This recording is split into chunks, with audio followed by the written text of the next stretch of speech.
پوری بوگی میں ایک مسافر کے پاس بھی ٹکٹ نہ تھا، جبکہ کچھ دیر پہلے سب نے اپنے ٹکٹ دکھائے تھے۔ کیا ہوا جی، آپ نے مجھے ٹکٹ دکھایا نہیں؟ اس لمبے چوڑے آدمی نے اپنے چہرے سے کمبل ہٹاتے ہوئے کہا۔ اس کا چہرہ کسی چھپکلی کی طرح بالکل زرد تھا۔ ٹکٹ کلیکٹر نے فوراً اس کے چہرے سے نظریں ہٹا لیں۔ اس کا چہرہ دیکھ کر جانے کیوں اسے خوف سا محسوس ہوا تھا۔ ٹھہرو، میں دوسری بوگی سے لے کر آتا ہوں۔ یہ کہہ کر ٹکٹ کلیکٹر دوسری بوگی میں چلا گیا۔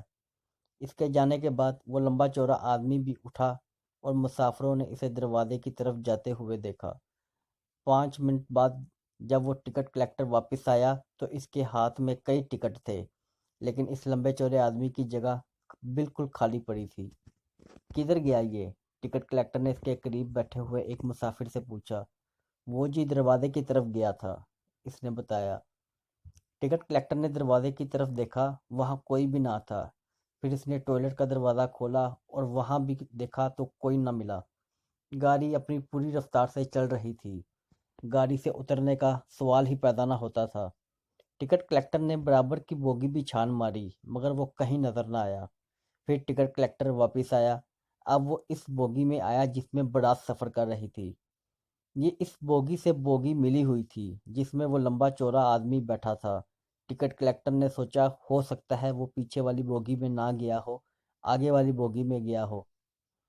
جب وہ اس برات والی بوگی میں آیا تو ماموں فرقان اور ان کے دوست باتیں کر رہے تھے۔ ٹکٹ کلیکٹر نے اس لمبے چوڑے آدمی کے بارے میں ان لوگوں سے پوچھا۔ نہیں جناب، ایسا تو کوئی آدمی یہاں نہیں آیا، ماموں فرقان نے ٹکٹ کلیکٹر کو بتایا۔ میری سمجھ میں نہیں آتا، وہ اتنی سی دیر میں کہاں غائب ہو گیا؟ کیوں، کیا ہوا؟ کوئی خاص مسئلہ ہو گیا؟ بڑا خاص مسئلہ ہے جناب، میں تو پریشان ہو گیا ہوں۔ ٹکٹ کلیکٹر نے پڑھے لکھے آدمی دیکھ کر سوچا کہ ان لوگوں کو تفصیل سے اس آدمی کے بارے میں بتا دینا چاہیے۔ ان لوگوں نے ٹکٹ کلیکٹر کو اپنے درمیان جگہ دے دی۔ تب ٹکٹ کلیکٹر نے جو اس پر گزری تھی پوری کی پوری داستان سنا دی۔ اس کا قصہ سن کر سب کے منہ حیرت سے کھلے کے کھلے رہ گئے۔ اب اس کے ساتھ کوئی بدسلوکی تو نہیں کی تھی آپ نے؟ کچھ دیر کے بعد ماموں فرقان نے پوچھا۔ نہیں، میں نے تو صرف اس سے ٹکٹ ہی مانگا تھا۔ جب اس نے کہا کیسا ہوتا ہے ٹکٹ ذرا دکھاؤ تو میں نے اپنے برابر والے مسافر سے ٹکٹ مانگا۔ پھر میں نے پوری بوگی سے مسافروں سے ٹکٹ مانگتا چلا گیا لیکن کسی کے پاس ٹکٹ نہ ملا، حتیٰ کہ جو میری جیب میں ٹکٹ پڑے ہوئے تھے وہ بھی غائب تھے۔ پھر آپ ایک دوسری بوگی میں ٹکٹ لینے چلے گئے اور جب وہاں سے آپ ٹکٹ لے کر واپس آئے تو وہ آدمی غائب تھا، فرقان ماموں نے کہا۔ یہ اچھا ہوا کہ آپ نے اس کے ساتھ کوئی بدسلوکی نہیں کی ورنہ مشکل میں پڑ جاتے۔ کیوں ماموں، کیا ہو جاتا؟ اس مرتبہ اکبر بولا۔ جانے کیا ہو جاتا، ماموں فرقان بولے۔ میں آپ کا مطلب نہیں سمجھا جی، ٹکٹ کلیکٹر نے پریشان ہو کر پوچھا۔ آپ کو کچھ اندازہ ہوا کہ وہ کون تھا؟ ماموں فرقان نے سوال کیا۔ نہیں جی، ٹکٹ کلیکٹر نے کہا۔ وہ جن تھا، ماموں فرقان نے بڑے اطمینان سے کہا۔ اس انکشاف پر سارے براتیوں کی سیٹی گم ہو گئی۔ ٹکٹ کلیکٹر کے جسم میں اچانک سرد کی ایک لہر دوڑ گئی، وہ کپ کپانے لگا۔ اس کے منہ سے بمشکل نکلا، جن؟ پھر یہ خبر بڑی تیزی سے گاڑی میں پھیل گئی کہ گاڑی میں جن آ گیا ہے۔ گاڑی میں جن، اس خبر کو جو بھی سنتا کپ کپا کر رہ جاتا۔ یہ خبر ایک مسافر سے دوسرے مسافر، پھر بوگی سے دوسری بوگی، جہاں تک کہ گارڈ تک پہنچ گئی۔ گاڑی اپنی برق رفتاری سے اڑی جا رہی تھی۔ سردی اور شدت اختیار کر چکی تھی۔ اس زرد آدمی کو پوری گاڑی میں تلاش کر لیا گیا لیکن وہ کہیں نہیں ملا۔ جتنے بھی مسافر کمبل اوڑھے لیٹے تھے سب کے چہرے اچھی طرح دیکھ لیے گئے تھے لیکن اس چھپکلی جیسی رنگت والے پرسرار آدمی کا کچھ پتہ نہ چلا۔ ریلوے پولیس کا عملہ جو اس گاڑی کے ساتھ کر رہا تھا، اس نے ٹکٹ کلیکٹر کے ساتھ اچھی طرح ایک ایک ڈبہ، ایک ایک مسافر چیک کر لیا تھا لیکن وہ پرسرار بندہ ہاتھ نہ آیا۔ برات والی بوگی میں خوف و ہراس پھیلا ہوا تھا۔ خواتین گانا بول گئی تھیں اور کمبلوں اور لحافوں میں گھسی ایک دوسرے سے چمٹی بیٹھی تھیں۔ بوگی کے دروازے تو بند تھے، اب وہ دروازے بھی بند کر لیے گئے تھے جو ایک بوگی کو دوسری بوگی سے ملاتے تھے۔ آدھے گھنٹے کے بعد ایک بڑا اسٹیشن آنے والا تھا